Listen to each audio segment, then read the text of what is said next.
కొండారెడ్డిపల్లి నుంచి ఎవరైనా ఉన్నారా ఇక్కడ? కొండారెడ్డిపల్లెలు ఉన్నారా ఎవరైనా? లేరా? ఉన్నారా? లేరా? సో మీ కొండారెడ్డిపల్లె, వంగూరు మండలం కొండారెడ్డిపల్లె. నేను ఇక్కడికి వచ్చేటప్పుడు కొండారెడ్డిపల్లె మీదకెళ్ళి వచ్చిన, కల్వకుర్తి మీదకెళ్ళి చూసుకుంటా వచ్చిన.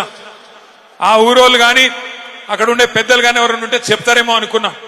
ఎందుకంటే రేవంత్ రెడ్డి గారు రోజుకొక తీరుగా మాట్లాడతాడు. ఆయన ఒకరోజు ఏం చెప్తాడు, నేను చాలా పేద రైతు కుటుంబం నుంచి వచ్చిన ఒక పేదవాడు, ఒక పేద రైతు బిడ్డ ముఖ్యమంత్రి అయితే కేసీఆర్ కు నచ్చుతలేదు, టీఆర్ఎస్ వాళ్ళకు నచ్చుతలేదు అని ఒకరోజు మాట్లాడతాడు.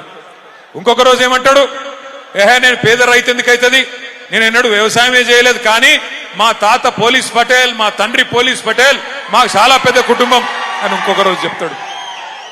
ఆయనను చూస్తే నాకు ఒకటే అనిపిస్తుంది, ఆయనలో ఒక అపరిచితుడు ఉన్నాడు లోపల.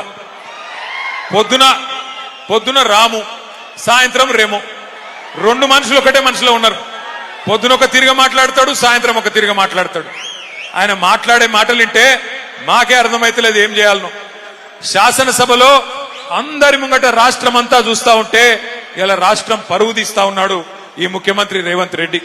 అందుకే ఆయన పుట్టిన గడ్డ అచ్చంపేట నుంచే మనం మొదలు పెట్టాలి మన జైత్ర యాత్ర అన్న ఉద్దేశంతో ఇక్కడనే ఈ జనగర్జన సభ పెట్టుకున్నాం. తప్పకుండా మిమ్మల్ని అందరినీ చూస్తుంటే నాకైతే నమ్మకం కలుగుతున్నది, స్థానిక సంస్థల ఎలక్షన్లలో కాంగ్రెస్ వాళ్ళు ఓటు అడగడానికి వస్తే తప్పకుండా వాళ్లకు మీరు ఏ బుద్ధి చెప్పాలో అది చెప్తారనే విశ్వాసం కూడా ఖచ్చితంగా కలుగుతా ఉన్నది. దయచేసి ఒక్క మాట ఆలోచించమని చెప్పి నేను కోరుతా ఉన్నా. నిన్న మొన్న అవతలి మొన్న వార్తలు వస్తా ఉన్నాయి, పక్కనే మనకు కర్ణాటక రాష్ట్రం ఉంటది. కర్ణాటక రాష్ట్రంలో కృష్ణానది మీద ఆల్మట్టి అనే ఒక డ్యామ్ ఉంటది. ఎప్పుడో చాలా కాలం కింద కట్టినారు, కానీ కట్టినప్పుడే అప్పుడున్న మన ఆంధ్రప్రదేశ్ ప్రభుత్వం, ఇంకప్పటికి తెలంగాణ ఏర్పాటు కాలే, ఆనాడే అప్పుడున్న ఆంధ్రప్రదేశ్ ప్రభుత్వం కూడా ఈ ఆల్మట్టి డ్యామ్ కడితే ఇటు తెలంగాణకు అటు కిందికి ఆంధ్రకు నీళ్లు రావు, కట్టొద్దు అని చెప్పి అప్పట్లోనే పోరాటం కూడా చేయడం జరిగింది. మరి 4 రోజుల కిందట కర్ణాటక ప్రభుత్వం, అక్కడ కూడా కాంగ్రెస్ ప్రభుత్వమే ఉన్నది, అక్కడ ఉన్న కాంగ్రెస్ ప్రభుత్వం మొన్న ఒక నిర్ణయం తీసుకున్నది వారం రోజుల కిందట. ఏమని, ఇప్పటికే 519 మీటర్ల మీద ఉన్నది ఆల్మట్టి డ్యామ్, 519 మీటర్ల మీద ఉన్నది.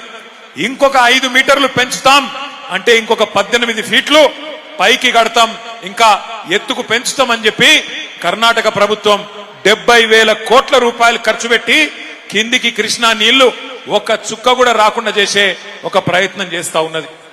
ముఖ్యమంత్రి చెప్పుకుంటాడు నేను నల్లమల పులిని అని చెప్పుకుంటాడు.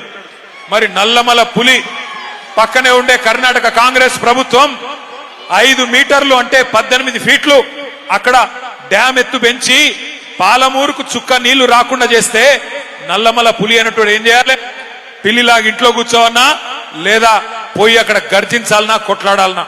ఒకసారి గుర్తు తెచ్చుకోండి, నిజమైన పులి ఎట్లుంటదంటే కేసీఆర్ గారు 2001వ సంవత్సరంలో రాజోలి బండ డైవర్షన్ స్కీమ్ మీద నడిగడ్డకు నీళ్లు వస్తలేవని, అలంపూర్కు గద్వాల తాలూకాకు నీళ్లు రావడం లేదు, మా నీళ్లు మాకు రావాలి అని చెప్పి అక్కడ తూములు మూసేస్తేనే మాకు నీళ్లు వస్తాయని చెప్పి పాదయాత్ర చేస్తా ఉన్నారు.